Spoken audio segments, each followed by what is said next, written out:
Why does everything feel so out of place in your life when you finally achieve what you've been chasing for years? A hollow ache that follows you everywhere.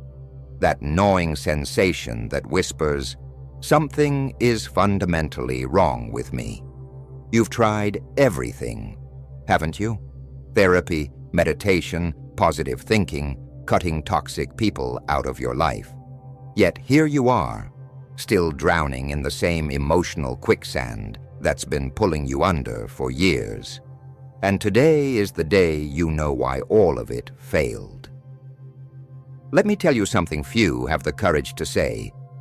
Most of your suffering isn't caused by the world around you. It comes from within. But what if I told you that the very pain you're desperately trying to escape is actually the key to your freedom? In the next 27 minutes, I'm going to show you something that will fundamentally change how you understand your pain. But here's the thing. I'm not here to sell you false hope or quick fixes. I'm here to show you something that Carl Jung, the revolutionary psychologist who mapped the deepest territories of the human soul, discovered about the nature of suffering itself. But I need you to understand something before we go any further. This isn't going to be comfortable. Jung didn't believe in comfortable truths. He believed in necessary ones. And what you're about to discover might shake you to your core. The prison of personas. You believe your suffering comes from outside, from your toxic boss, your difficult relationships, your financial struggles, the cruel unfairness of the world. And yes, these things hurt. But here's what Jung discovered that will shake you. Your deepest suffering, the kind that haunts you at 3 a.m., doesn't come from what happens to you. It comes from what you do to yourself. Listen carefully. You are not the victim of your circumstances. You are the architect of your own psychological prison. From the moment you drew your first breath, you were taught to betray yourself. Your parents, your teachers, society, they all had the same message. Don't be yourself. Be what we need you to be. And like a faithful soldier, you obeyed. You buried your authentic desires, silenced your true voice, and built a persona, a mask so convincing that even you forgot it wasn't real. Jung called these masks personas, the roles we play to be accepted, to be loved, to survive. But here's what he discovered that will change everything for you. The persona is not just a mask you wear occasionally. For most people, it becomes a prison they can never escape. Every time you smile when you want to scream, every time you say, "I'm fine," when you're falling apart, every time you conform to avoid conflict, you're strengthening the bars of your psychological prison. And your authentic self, the person you were meant to be, is slowly suffocating in the darkness. This is the agony of those who have lost themselves, the torment of staring into your own eyes and seeing a stranger. You've become so comfortable wearing the mask others handed you that you've forgotten what lies beneath. But your authentic self remembers. It remembers, and it rebels through panic attacks, sleepless nights, numbness, and shame. Your emotional turmoil is your inner truth demanding to be heard. Understand this. It isn't your failures that devastate you. It's the impossible standards you've internalized about who you must become. It isn't isolation that destroys you. It's the terror of facing who you really are when no one else is watching. It isn't others who wound you most deeply. It's your own hand, striking yourself down each time you choose their approval over your authenticity. Until you bridge this chasm between who you are and who you pretend to be, the pain will persist, because you keep treating the symptoms while the disease festers in your core. This is why you feel empty even when you achieve everything you thought you wanted. This is why you feel alone, even when you're surrounded by people. This is why you feel lost, even when you're following the right path. Because you're not living your life. You're living a performance of life. But here's where it gets terrifying. The longer you wear the mask, the more you forget there's a face underneath. The shadow's revenge. You're desperate to end the pain, yet you wage war against every emotion that surfaces as a symptom instead of treating the root cause. Anxiety, guilt, anger, sadness. You treat them like enemies, like defects to be erased. But here's the truth you haven't faced, or perhaps refused to accept. The real enemy isn't out there. It lives inside you, quiet, buried, unseen. And that is what makes it dangerous. You want to know why you keep sabotaging yourself? Why you destroy good relationships? Why you procrastinate on important goals? Why you make the same destructive choices over and over again? It's because there's a part of you that you've been trying to kill, and it's fighting back. Carl Jung called this rejected part of your psyche the shadow. And make no mistake, your shadow is not just some abstract psychological concept. It's a living, breathing force within you that grows stronger every time you deny it, every time you pretend it doesn't exist, every time you try to be perfect. Your shadow is everything you've decided is unacceptable about yourself. Your rage, your sexuality, your greed, your selfishness, your darkness. It's the part of you that wants to tell your boss exactly what you think of them. It's the part that fantasizes about revenge. It's the part that feels jealous, petty, and small.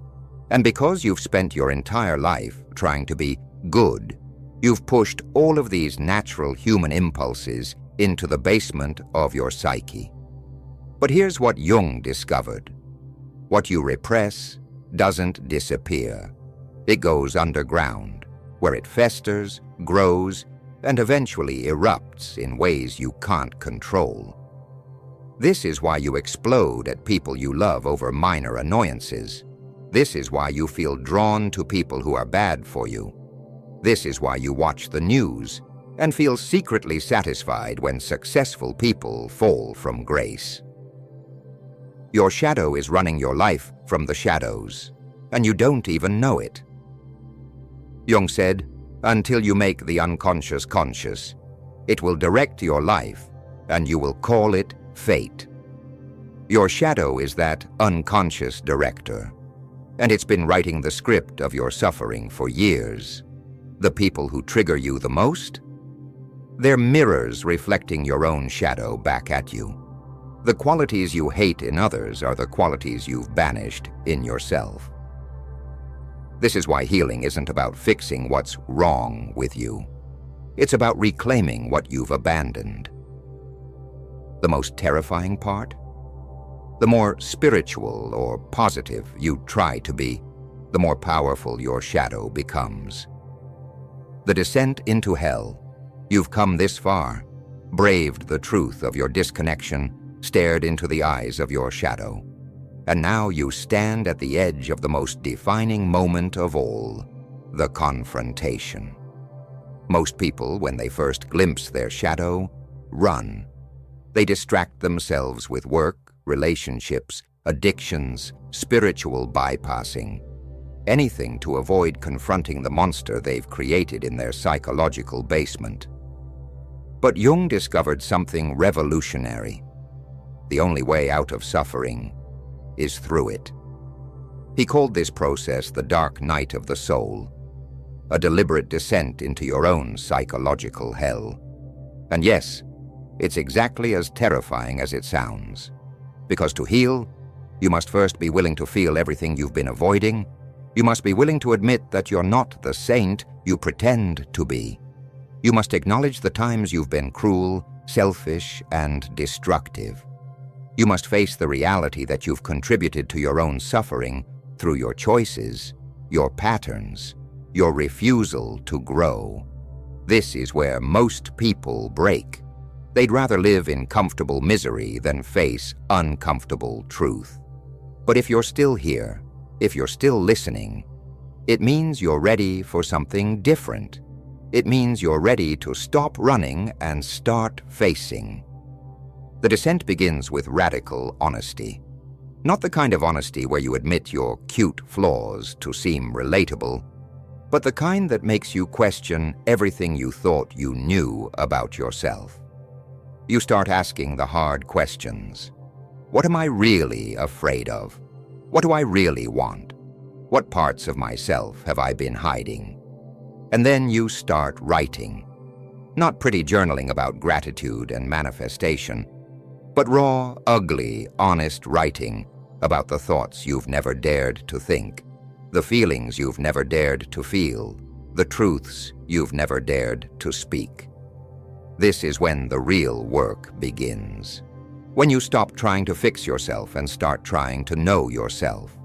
The wisdom of suffering. Now that you understand the true nature of suffering, you can see it for what it really is, not a punishment, but a teacher, not a curse, but a calling, not your enemy, but your greatest ally in the journey toward wholeness. Every moment of pain you've experienced has been your psyche's way of saying, something is wrong, something needs to change, something needs to be healed. Your suffering has been a compass, pointing you toward the parts of yourself that need attention, integration, and love. This is why trying to eliminate suffering without understanding its message is like taking painkillers for a broken bone without setting the bone. You might feel temporarily better, but you're not actually healing. You're just numbing the signal that's trying to save you. Jung saw suffering as the beginning of consciousness.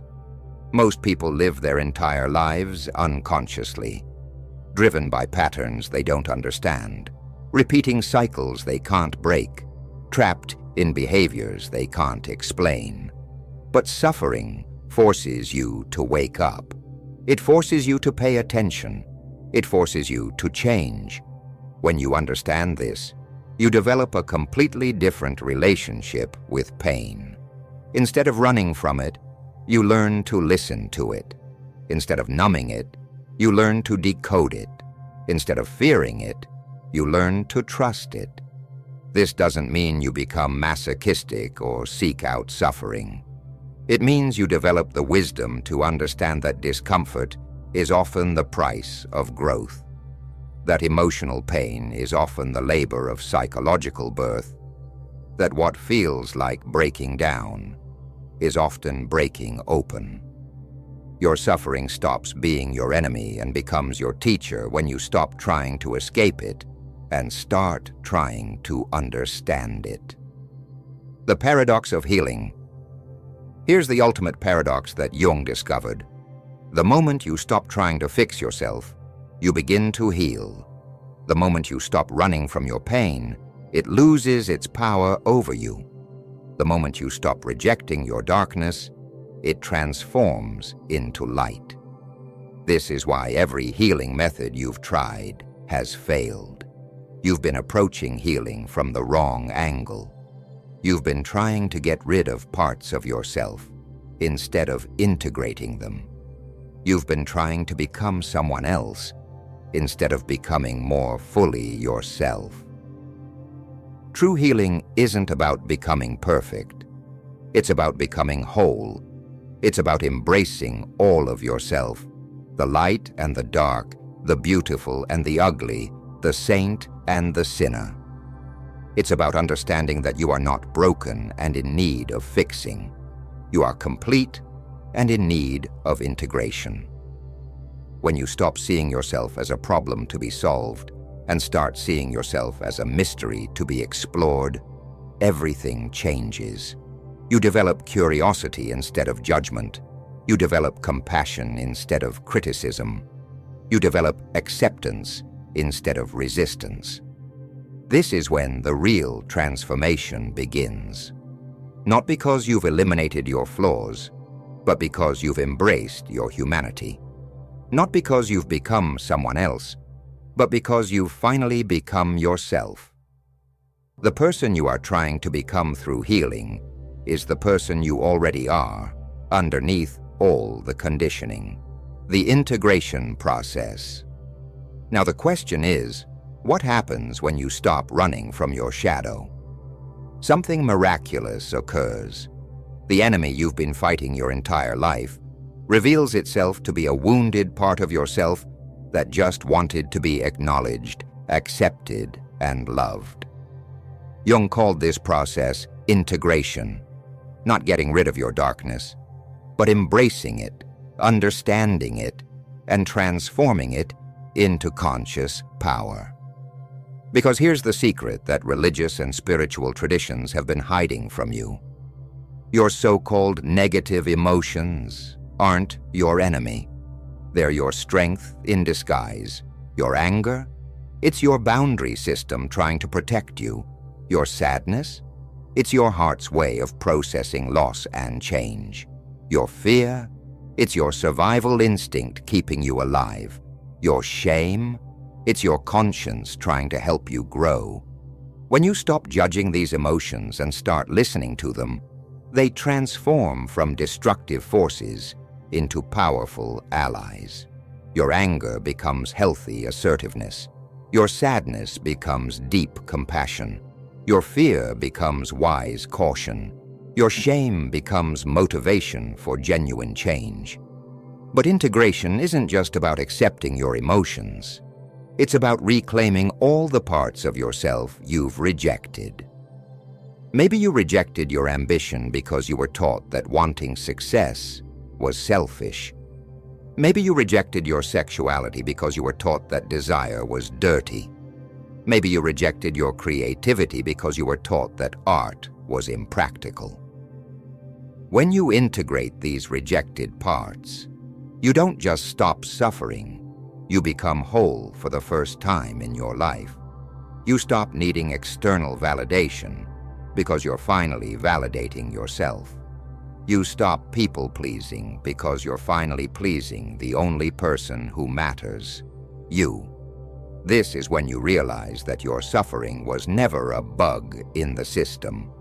It was a feature designed to bring you home to yourself. The death of the false self. Integration leads to the most terrifying and liberating experience of human existence, the death of who you thought you were.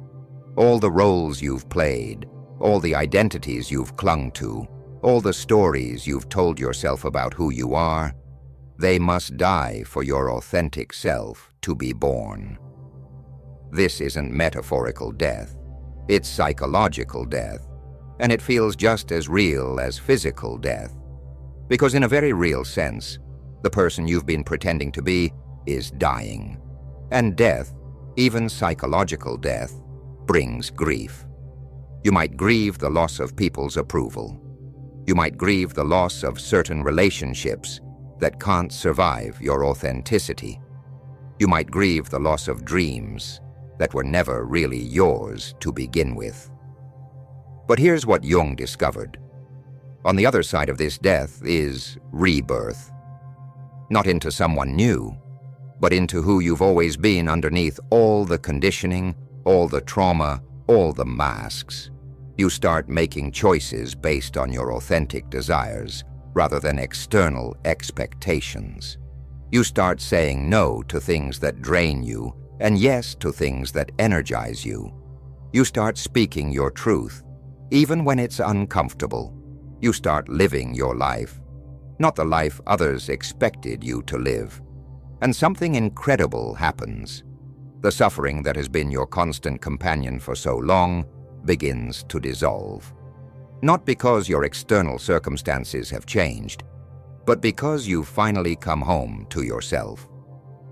The person who emerges from this process is not the same person who entered it. They're more real, more powerful, more alive. The birth of authenticity. What emerges from this process is not a new person, but the person you were always meant to be. Stripped of pretense, free from the need to perform, unafraid of judgment, unashamed of your humanity. You start living from your center instead of your periphery. You start making decisions based on your inner truth rather than external expectations. You start choosing relationships that nourish you rather than drain you. You start pursuing goals that align with your authentic desires rather than society's definitions of success.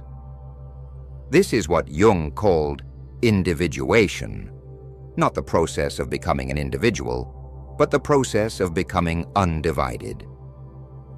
When you are no longer at war with yourself, when you no longer need to hide parts of yourself, when you can show up fully in your own life, you experience something most people never taste: true freedom.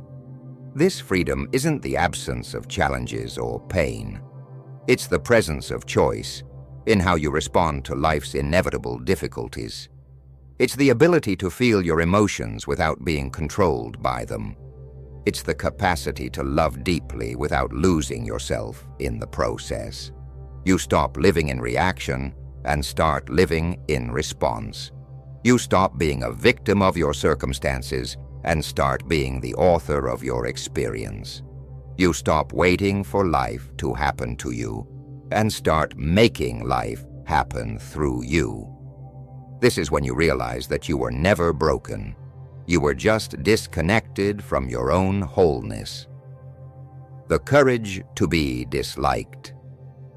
Here's the price of authenticity that no one talks about.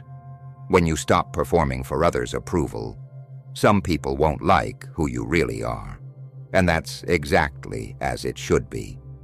Jung understood that individuation, the process of becoming who you truly are, is not a group activity.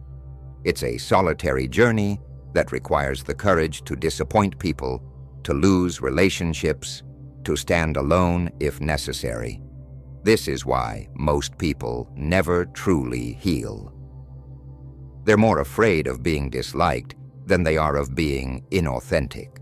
They'd rather suffer in silence than risk the disapproval of others. But here's what you must understand.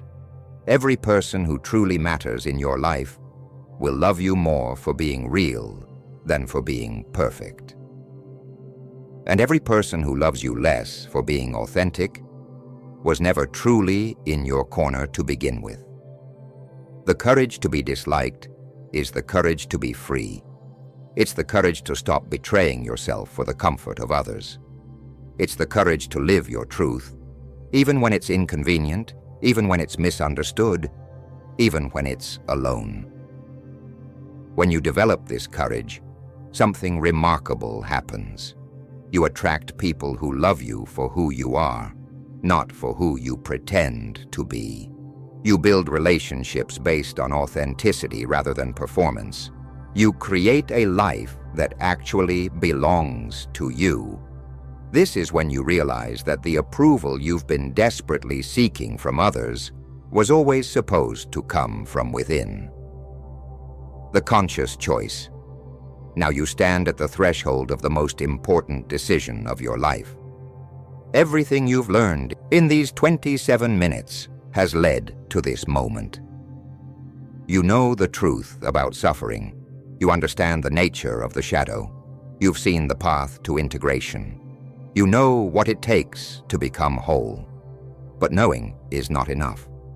Understanding is not enough. Even feeling inspired is not enough.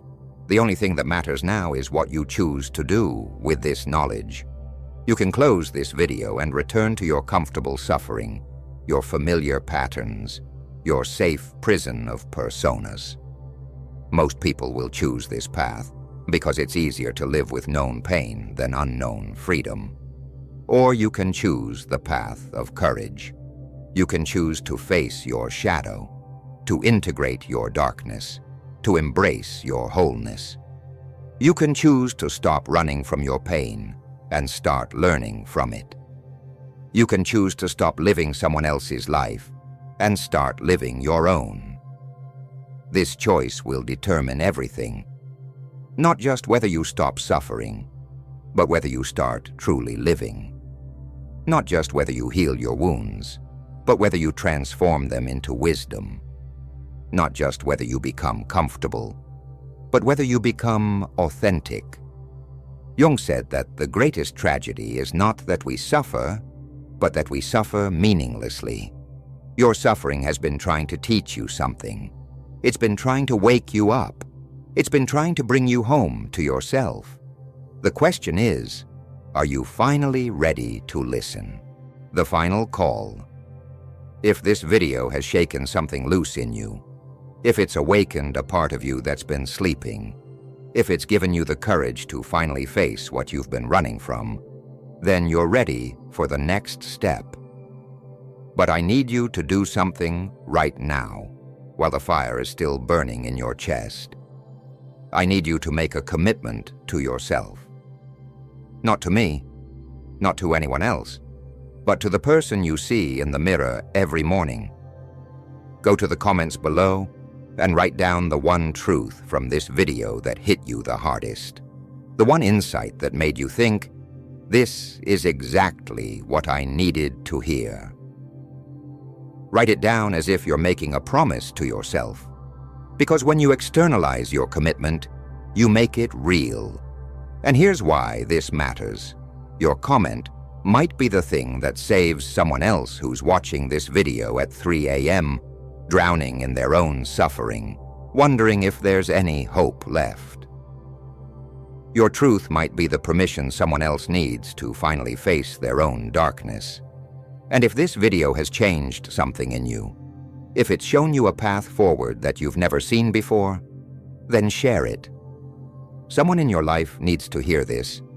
Someone is suffering the way you've been suffering. Someone is ready for the truth that can set them free. Your suffering has been your teacher. Your pain has been your guide. Your darkness has been your doorway. Now it's time to walk through it. Are you ready? Remember, you are not broken. You are not a victim. You are not helpless. You are a human being with the power to transform your own experience. Jung proved it. I've shown you how. Now it's your turn to prove it to yourself. The only question left is, what are you going to do with this gift of consciousness? How are you going to honor the courage it took to face these truths? How are you going to use this knowledge to become who you were always meant to be? The choice and the power is yours. Your authentic self is waiting. Your wholeness is possible. Your freedom is within reach. The only question is, what are you going to do about it? The rest of your life starts now.